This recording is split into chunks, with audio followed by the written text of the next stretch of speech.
I'm Gi-tae Kim, audio and music director from South Korea, born in a family of classical musicians. I'm a graduate student of Seoul National University Fine Art Department, also a retired sergeant of 5th Division, Republic of Korean Army. Currently working with Sinkhole Studio and Moonlab Studio for the video game Ogu and the Secret Forest.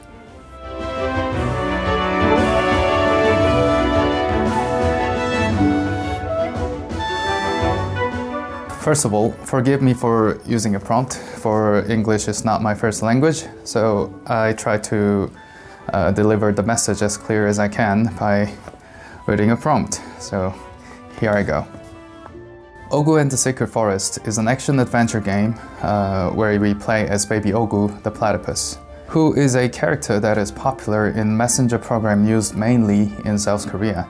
The game includes various mini-games such as puzzles, racing, farming, and various collectibles, just to name a few. The game is focused around Baby Ogu's adventure, so I wanted to capture its aspect to the music and the sound effects to represent both the art style and the genre of the game alike. Today I'll present to you what process I went through during the development of Ogu and the Secret Forest. Main focus of the music production for Ogu and the Secret Forest was nostalgia. I wanted to tell a story by creating nostalgic orchestral music incorporated with the modern sound techniques commonly used by modern style of music. Such includes live recordings, virtual instruments, sampling and manipulating the audio file, etc. Since the game shows strong reference to the style of video games that were popular during our younger times, I wanted to pass on that feeling that we got when we played our first video game to the new era of people by utilizing the fine-tuned modern musical techniques with the traditional style of composing.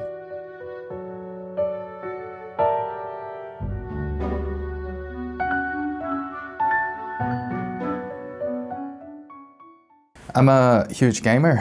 I'm in love with all kinds of video game genre, such as RPG, action, adventure, puzzles, racing, simulation, like even the VR with the goggles, just to name a few.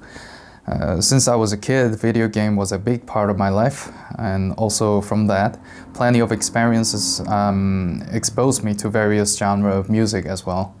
We as a gamer tend to associate certain genre of music with certain style of gameplay. This made me realize certain music along with the gameplay can guide the player towards certain expectations.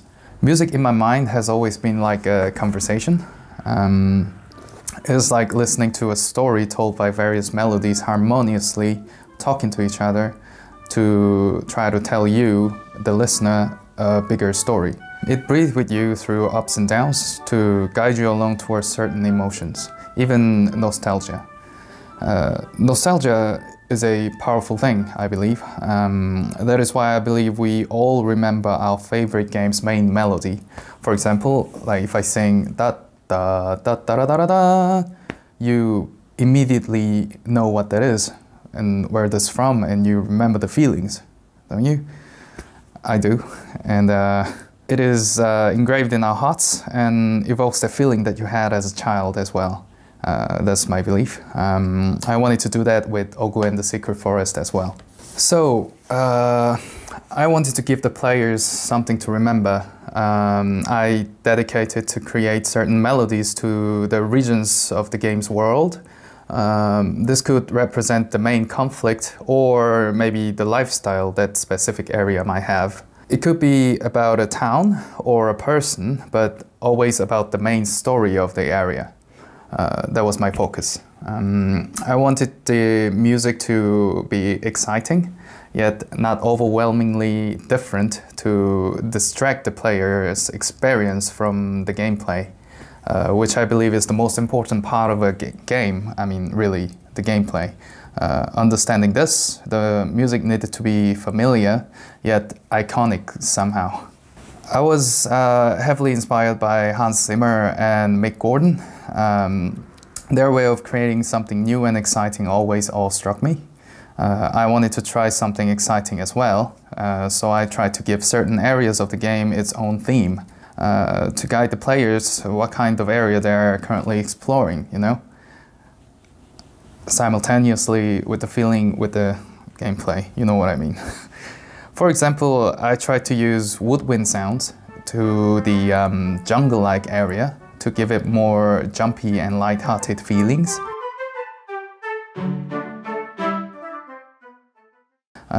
To ancient sites, I've included choir chanting to give it a little more grandeur feeling.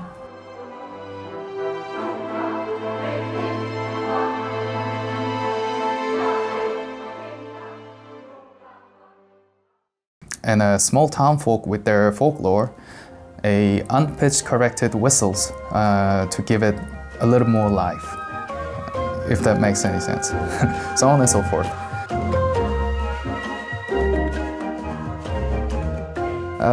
All this to create some kind of iconic moments to each areas and give it a little more story and life. That is what I was focused on.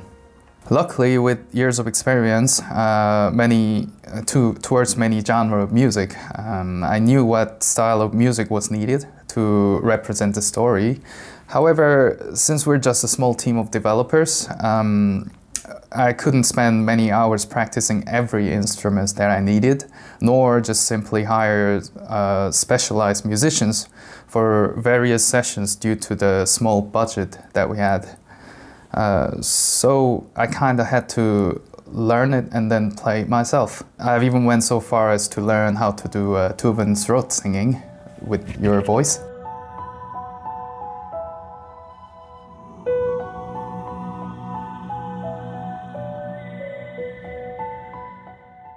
To give more character to the music. These are the few example instruments that I've utilized. Something like this. Like I have many of them, but like most of them are very cheap and affordable. And that wasn't easy. However, learning a whole song might be super difficult, but thanks to the modern technology, I just had to be good enough for 1 second at a time. Performing bit by bit, that was manageable. Incorporating these various styles of music with the more traditional Western orchestral style of music was what gave it that little excitement that I was looking for. Both nostalgic, but also with a breath of life to what could have been somewhat mundane, musical style. This, I believe, was a solution for portraying the nostalgia and the excitement of both Baby Ogu, our main character, and the adventurer, the players. For sound effects, I wanted it to be as unrecognizable as possible, apart from a few important cues, that is, of course. I wanted it to be harmonious with the gameplay and sit naturally as a part. For Ogu and the Secret Forest, music was its priority, not the sound effects. So I wanted the sound effects to be as natural as possible and also as clear as possible for the player experience. I wanted every button press to feel good, basically. So that's what I tried to do.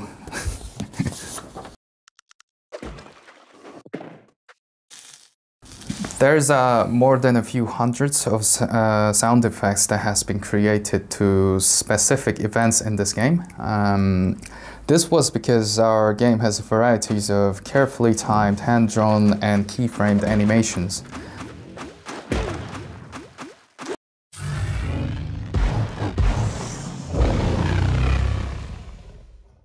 I need to focus on what kind of sound the visual cue is representing and create a sound that is expected.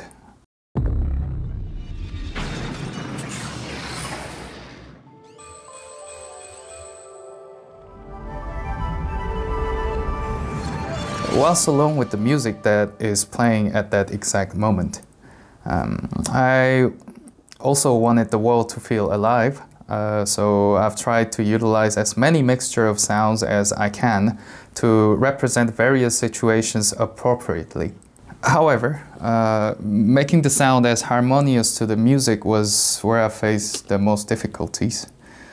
So I had to consider when I was composing the music, for certain areas, if they had a lot of sub-basses, like sub-bass focused sound effects, the music needed to leave a room for the sound to be presented with more clarity.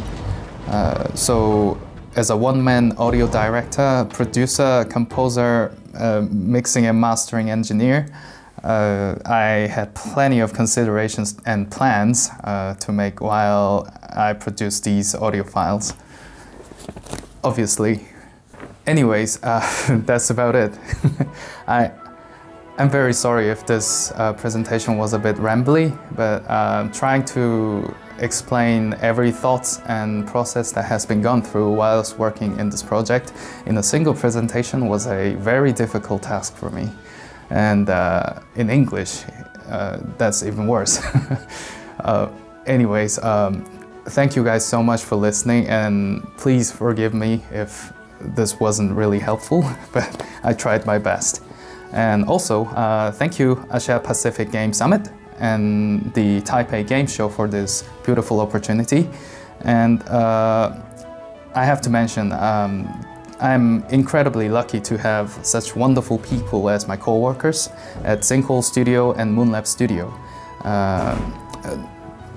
That's about it. This was the audio and music director, Gi-tae Kim, for the game Ogu and the Secret Forest. Thank you very much.